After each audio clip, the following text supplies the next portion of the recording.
Alors bonjour, je m'appelle Thibault Leroy. Je suis en dernière année d'études à IMT Atlantique je suis actuellement dans mon stage de fin d'études. Ce stage est au sein d'ISAE Super Héros et au sein du Legos de l'OMP. Ce stage, c'est un stage de 5 mois dont la problématique principale est d'estimer l'évolution du trait de côte, c'est-à-dire la limite géographique entre la Terre et la mer à travers le monde.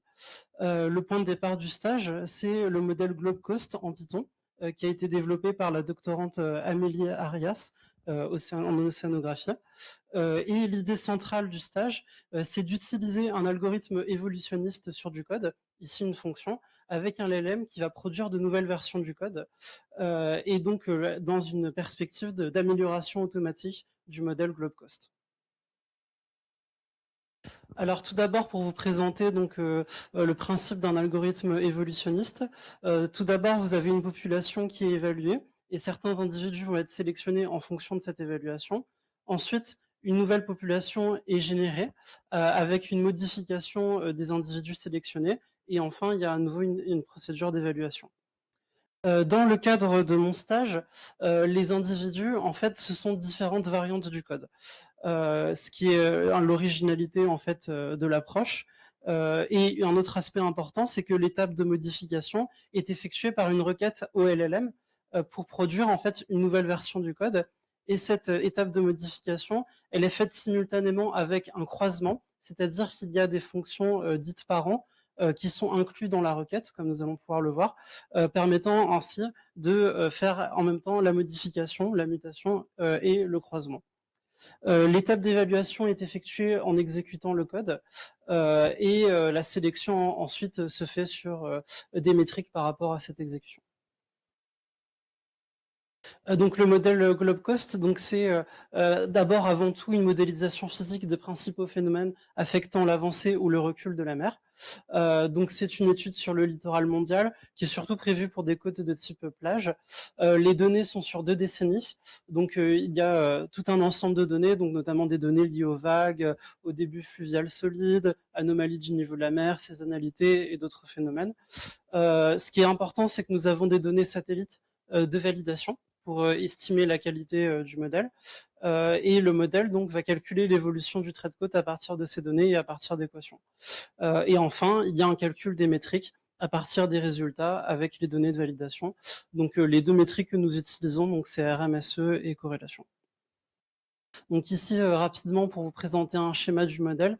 Donc en haut, vous avez un ensemble de données et les coordonnées des points sur le littoral.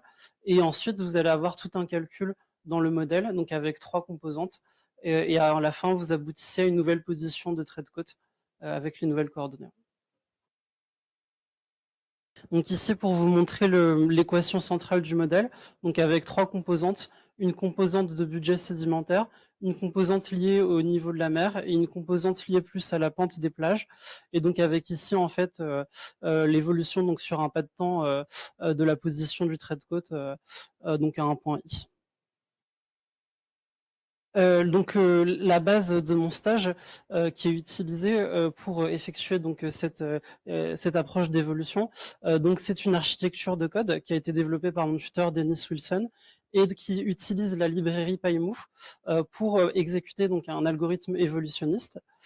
C'est aussi une architecture qui va s'appuyer sur un LLM. Donc dans un premier temps, on avait eu recours à un LLM par API de Google.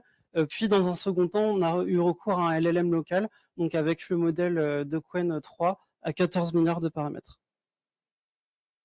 L'algorithme évolutionniste choisi, c'est NSGA2, avec 2 objectifs, un objectif de corrélation et un objectif de RMSE.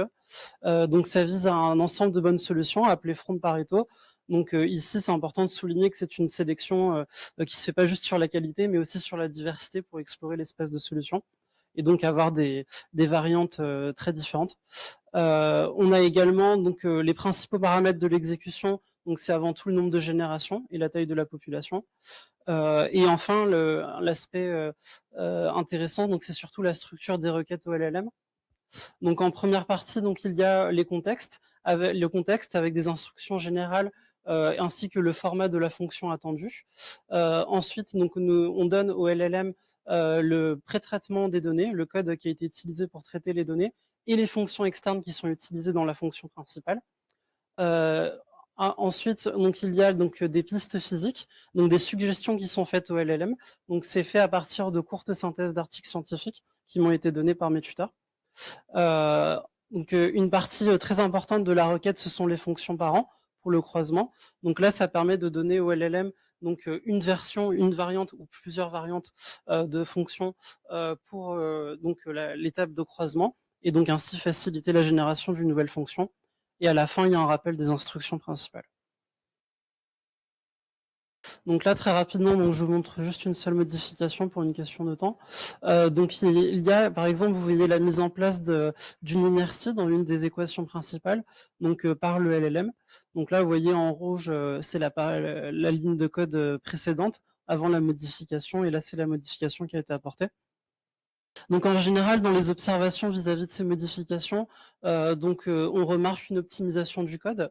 On remarque très souvent des changements de valeur de constante.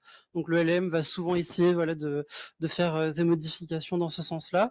Il va souvent également ajouter de nouvelles constantes. Il faut dire aussi que c'est des nouvelles constantes qui sont souvent associées à des pistes qu'on a données, donc des pistes physiques. Cependant, il ne fait pas des modifications exclusivement par rapport aux pistes qui lui sont suggérées. Il est aussi capable d'apporter des modifications vis-à-vis desquelles on n'aurait pas pensé. Et on peut remarquer aussi qu'il y a une imitation humaine des valeurs, ce sont des valeurs rondes.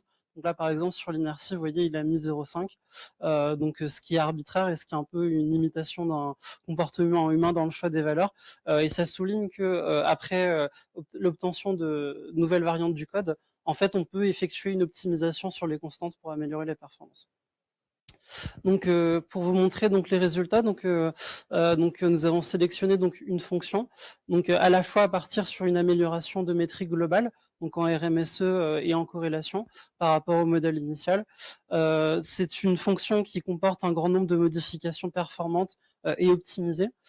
Cette fonction n'a pas juste été choisie par rapport aux métriques, elle a été aussi choisie par rapport à une étude locale des séries temporelles, pour la pertinence physique des séries temporelles, et donc ce critère un peu de qualité qui est plus une approche humaine faite par les tuteurs. Donc là, pour vous montrer une carte des résultats, donc là c'est avec la version initiale du modèle. Donc vous n'avez pas toutes les sections du littoral, car il y a eu un filtrage pour se concentrer surtout sur des littoraux liés aux plages. Donc on observe que dans le modèle de base, donc en bleu les corrélations positives, en rouge les corrélations négatives. Donc il y a certaines zones où la corrélation est bonne et d'autres où elle est négative, et d'autres où elle est autour de 0. Et donc là, avec le résultat que nous avons sélectionné, donc on voit une amélioration significative pour la plupart des sections du littoral, et même importante en ce qui concerne quelques-unes. Il y a aussi des sections du littoral où il n'y a pas d'amélioration. Donc là, c'est en RMSE, donc plus par rapport vraiment à un écart. Et donc là c'est le résultat initial, donc en bleu foncé, RMSE faible, et en jaune un RMSE élevé. Et donc là, on voit une amélioration quasiment partout. Donc ici, pour vous montrer une série temporelle, donc là sur un point où le modèle a bien été amélioré. Donc en rouge, donc le nouveau modèle, en bleu le modèle initial, et en gris les données de validation satellite. Et donc on observe que c'est beaucoup plus proche des données de validation satellite. Ici, un autre point où le modèle de base était assez médiocre, et là on voit que le modèle a significativement été amélioré, même si la corrélation n'est pas encore à un niveau très élevé. Donc en conclusion, ce que nous pouvons dire, c'est qu'il y a une disparité géographique des résultats. Il y a certaines zones où le modèle est encore assez mauvais, il y a d'autres zones où il marche très bien, et d'autres zones où il y a une marge d'amélioration importante. On voit que cette approche d'optimisation de code à partir de LLM a fonctionné. Ça a permis de progresser en termes de performance. Ce qui est le plus intéressant ici, c'est pas juste de constater qu'il y a eu des améliorations automatiques et que les performances sont meilleures, c'est qu'aussi ça va donner des possibles pistes de recherche pour les océanographes. des pistes qui pourront être étudiées par la suite. Enfin, donc, pour conclure, c'est un thème qui est très en vogue, cette idée d'optimisation du code par LLM.